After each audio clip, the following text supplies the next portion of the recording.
Today I'm going to talk about the 5 things that you'll absolutely need if you're about to begin playing the cello. So 4 of these things actually I use myself, and the first one is this. So this is the only one I don't actually use myself anymore, but I did have these when I started to learn to play the cello, and they're fingerboard tapes.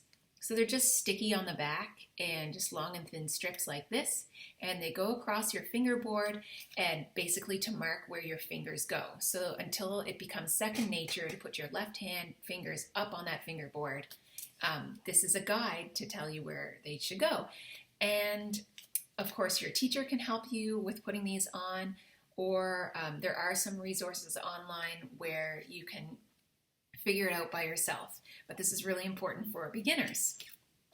Number 2.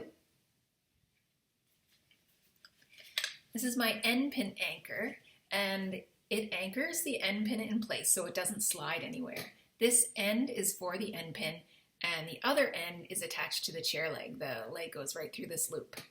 So I just love this. It's my favorite of all the types of devices there are for keeping your end pin from sliding around. I find it to be the most secure because this way I'm attached to the chair leg, can't go anywhere.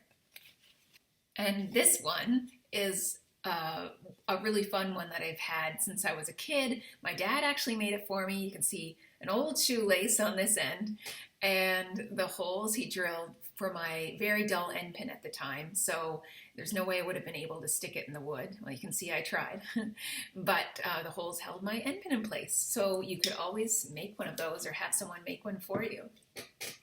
The number 3 most important thing is this, my metronome. I just love the metronome. It's really important to start working with the metronome as soon as you start playing the cello, and you'll continue to do that forever if you want to be a successful practicer. So this one wasn't too expensive. You can see behind me on my piano there, that pyramid shape thing. That's also a metronome, and that one is more expensive than the first one I showed you.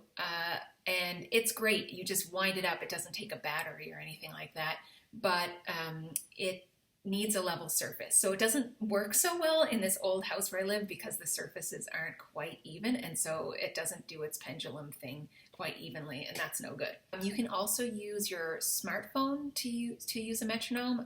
There are apps for that, and if you want to, you can even just go to a website, and there are websites where there are free metronomes, and you just set it to wherever you want it to go and go ahead. This is the number 4 thing. You probably won't need this just right away when you start to play the cello. It's rosin, and this is for your bow. So when you first start to play, generally speaking, you work with the left hand a little bit before you get into the right. And so maybe you won't use your bow on day 1, but pretty soon you're going to be using it, and you're going to need this nice rosin here to make it nice and sticky. So I also never leave the house without this, just in case my rosin is worn off my bow a little bit and I need some more. Last thing, very important, is a tuner. So this is my metronome, but there are tuners that look quite a bit like this, again, that aren't terribly expensive. But as I was saying with the metronome, there are apps where you can have a tuner on the app. And just one warning about that, make sure that your tuner hears the note that you're playing, and then maybe it has a needle or something like that that tells you how close you are to the note. But if you need any more explanation on that, you could check out my beginner cello course for adults, which if you go to katherinelittle.com and go to the education page, you can see when the next one is happening. But in any case, there are plenty of great resources on YouTube. And yeah, so I hope this was a good start for you to figure out some things that you always want to have with you, to want to be prepared with when you start playing the cello.